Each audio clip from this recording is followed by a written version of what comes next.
మార్కాపురం జిల్లా incharge collector గా P Rajababu బాధ్యతలు చేపట్టారు. మంత్రి డోలా శ్రీ బాలా వీరాంజనేయ స్వామి, ఎమ్మెల్యేలు కందుల నారాయణ రెడ్డి, అశోక్ రెడ్డి బాధ్యతలు స్వీకరిస్తూ ఆయన సంతకం పెట్టారు. కలెక్టరేట్ ప్రారంభోత్సవానికి వచ్చిన వారికి మేళ తాళాలతో ఘన స్వాగతం పలికారు. కొత్త కలెక్టరేట్ చూసేందుకు ప్రజలు భారీగా తరలివచ్చారు.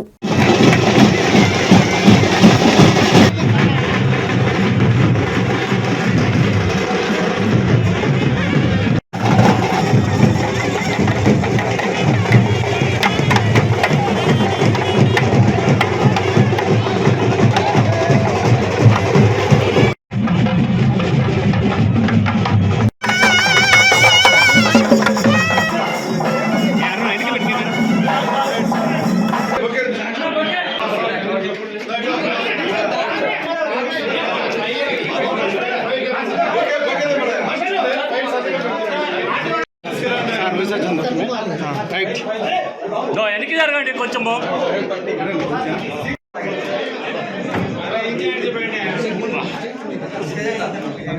సార్ ఇవ్వండి.